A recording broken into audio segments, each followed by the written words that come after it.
Hey guys, welcome to the Devotional Drive on I-5.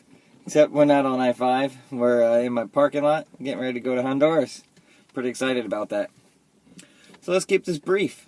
It's not a matter of if you're broken. Nope.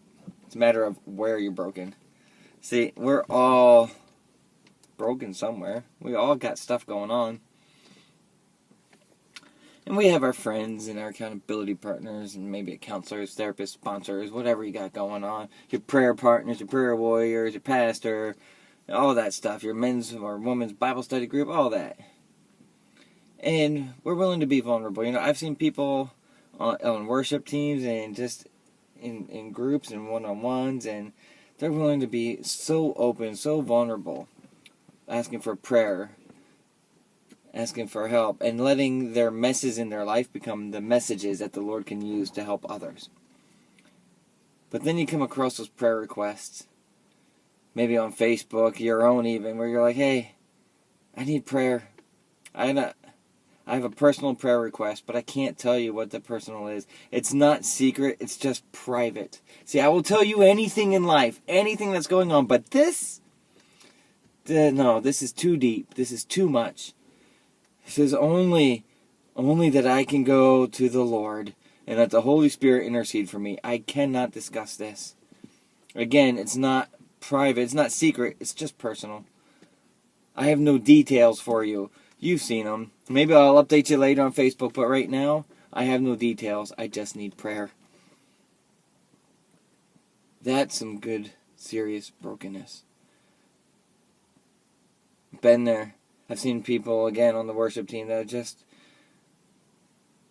willing to let all their mess become messages for others. But this one, no. Now, I don't know if that's what was going on with Paul in 2 Corinthians chapter 12. We're looking at verse 7. Paul talks about it's about Paul's thorn in his flesh. And he says, so, to keep me from becoming proud, I was given a thorn in my flesh, a messenger from Satan to torment me, and keep me from becoming proud. I know a lot of scholars and stuff have tried to figure this out, and they're like, oh, it's eyesight, or it's a sin of his, and blah, blah, blah, blah. I don't know, it's pretty apparent, a thorn in his flesh. We know what the flesh is. It's our selfishness, it's our pleasure, it's censors, it's the thing that we try to use to anesthetize for immediate gratification. And it was a messenger from Satan to torment him, to keep him from becoming proud.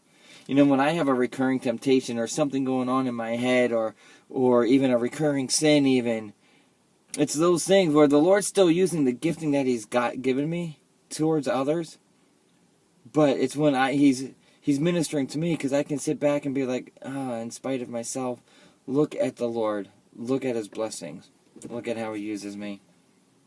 I mean, there's a message in our mess. We know what our messes are, so we don't know what Paul's is.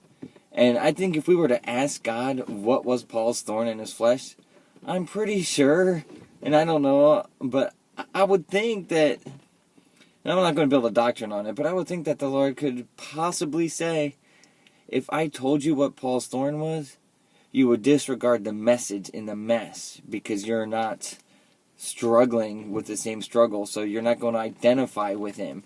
But if I let you know that it's a personal request of his, as he comes to me 3 times, it's a personal request with no details.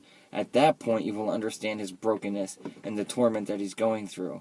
And then you will relate with him, and you will understand that on those times, it is only I, through the Holy Spirit, that you can come to with that brokenness. Now, at that moment, you know what your brokenness is. And if you're willing to let the Lord use you in your weakness, there is an amazing message in your mess for others to hear, for others to learn, and for others to see God's glory and His work in your life. So we'll unpack this further, guys, but I got to go finish packing for Honduras. We'll do some devotional drives on some Honduran roads. All right, God bless. Love the Lord with all your heart, your soul, your mind, and your strength. See you soon.